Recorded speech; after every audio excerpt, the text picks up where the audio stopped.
ఇప్పుడు శాంతి భద్రతలు ఎంతో ముఖ్యం అనమాట. అలాగే మన హైదరాబాద్లోని రాచకొండ కమిషనరేట్ గురించి నేను చెప్తున్నాను. అన్ని స్టేషన్ల గురించి చెప్పట్లేదు, ఒక రాచకొండలో జరుగుతుంది దాని గురించి చెప్తున్నాను. వాళ్ళ పోలీసుల మీద ఎంత భారం ఉంటుందన్నది చెప్తున్నాను అనమాట. ఇక్కడ సైబర్ మోసాలు ఎక్కువే ఇవన్నీ జరుగుతుంటాయి అనమాట. ఇక్కడ కేసులు ఎక్కువ ఉంటాయి అనమాట.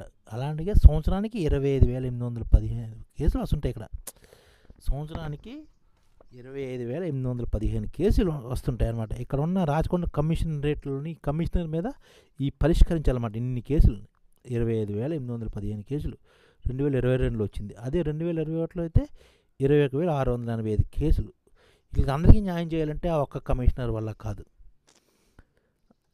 వాళ్ళకి అదనపు శక్తి కావాలి. ఇది గుర్తుంచుకోండి, ఓకే. ఇప్పుడు ఆ కేసులు ఎలాగున్నాయని మనం విద్దారు. దోపిడీలో ఒక 7 జరిగాయి, గొలుసుల చోరీలో ఒక 47 జరిగాయి, సొత్తు కోసం హత్యలు ఒక 4 జరిగాయి, ఇళ్ళ దోపిడీలు ఇలాంటివి రాబరీలు అలాంటివి ఒక 81 జరిగితే, ఇళ్ళ దోపిడీలు మటుకు 699 జరిగాయి, వాహనాల చోరీలు 984, సాధారణ చోరీలు 1,322, దృష్టి మళ్లించి దోపిడీ చేస్తారు కదా అలాంటివి ఒక 53 జరిగాయి, హత్యలు ఒక 53 జరిగాయి, అపహరణలు ఒక 390 జరిగాయి, అత్యాచారాలు ఉంటాయి కదా ఇలాంటివి ఒక 400 జరిగాయి, వరకట్న మరణాలు ఒక 16 జరిగాయి, గృహహింస 1,704 కేసులు, ఫోక్సో హింస ఏమో 1,115, దాళ్ళు ఇతర నేరాలు ఒక 18,000 ఇలాగ జరుగుతున్నాయి అనమాట. ఇవన్నిటిని వాళ్ళు పాపం ఆ పోలీసులు ఉండేది కొంతమంది, వాళ్ళందరూ ఫుల్ బిజీ చేయాలి. ఇందులోనే వీళ్ళకేమో రకరకాల పనులు చెప్తారు. క్రైమ్ స్టేషన్లో జరుగుతుందన్నమాట ఇది. అలాగే వీళ్ళు మారద్రవ్యాల స్వాధీనం కూడా ఈ స్టేషన్ రాచకొండ కమిషనరేట్లో జరిగింది. మొత్తం కేసుల్లోనే ఇలాంటివి జరిగింది. మారద్రవ్యాల స్వాధీనం చేసుకున్న అలాంటి కేసులు ఏంటంటే 223 అనమాట.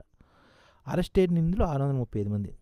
స్వాధీనం చేసుకున్న గంజాయి 7,502 కేజీలు, ద్రవరూప గంజాయి 1.5 లీటర్లు, హాష్ ఆయిల్ 83.89 లీటర్లు, సుడో ఎఫ్రిడినేమో 8.5 కిలోలు, మైథాఫెటమైన్ 6.3 లీటర్లు. అంటే 2022లోని కమిషనర్ గారు అండర్లోని ఇలాంటివన్నీ అతను చూసుకోవాలన్నమాట, ఓకే. అది అనమాట. వాళ్ళు మనం అనుకుంటాం వాళ్ళు ఏదో డ్రెస్ వేసుకుని తిరిగేస్తున్నారు అనుకుంటాం, కానీ ఇంత బాధ్యత ఉంటుంది వాళ్ళ మీద. అలాగే వాళ్ళని మనం సిసిఎస్ కేసులు ఎల్బీనగర్, మల్కజ్గిరి, భువనగిరి ఈ ఏరియాలో ఇతని అండర్లోనే వస్తుంటాయి అనమాట. రికవరీ కేసులు జరుగుతుంటే 50-30% రికవరీ జరుగుతుంటే అది ఒక 22 కోట్లు పోతే ఎంతో కొంత రికవరీ ఏమో అందులోనే ఒక 14 కోట్లు ఎంత వస్తుంటుంది. అలా ఏది జరుగుతుండే. అలాగే రోడ్డు ప్రమాదాలు 2022లో ఎన్ని జరిగాయంటే 3,162 జరిగాయి. అందులో మరణించిన 655, క్షతగాతులు 3,083 మంది, ట్రాఫిక్ క్షణాలేమో ఒక 20,48,552 మంది ఉన్నాయి.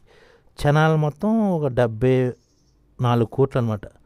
అంటే ట్రాఫిక్ క్షణాలు కూడా మన వీళ్ళు డ్రంక్ అండ్ డ్రైవ్ కేసులేమో ఒక 14,512, జైలు శిక్షలేమో ఒక 460, విధించిన క్షణాలు మొత్తం 3.72 కోట్లు, అంటే దాదాపు 4 కోట్లు. ఇందులోని డ్రంక్ అండ్ డ్రైవ్లో పట్టుబడులలో ఒక 59 మంది ప్రభుత్వ ఉద్యోగులు అనమాట. ఒక 129 మంది ప్రైవేట్ ఉద్యోగులపై చర్యలు తీసుకోవాలని పోలీసులు చెప్పారనమాట. అంటే ఇందులోనే వీళ్ళకి డ్రంక్ అండ్ డ్రైవ్ పడితే పోలీసులు ప్రభుత్వ ఉద్యోగులు అయితే వాళ్ళు ఉద్యోగాలు అని, ప్రైవేట్ ఉద్యోగాలు పై అధికారులు చెప్పడం కానీ ఇలాంటివి జరుగుతుంటాయి అన్నమాట. ఇది అన్నమాట విషయం. ఇది పోలీసుల ఒత్తిడి గురించి చెప్పడానికి ఎగ్జాంపుల్ మాత్రమే, గుర్తుంచుకోండి.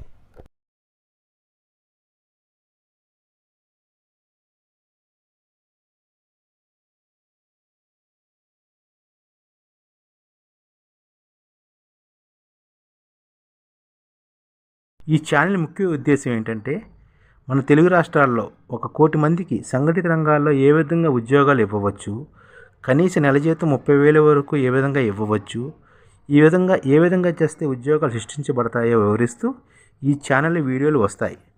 అలాంటి వీడియోలు మీకు కావాలంటే మన ఐడిఎఫ్ భాస్కర్ ఛానల్ని సబ్స్క్రైబ్ చేసుకోండి. ఐడిఎఫ్ అంటే ఇండియన్ డెవలప్మెంట్ ఫోర్స్.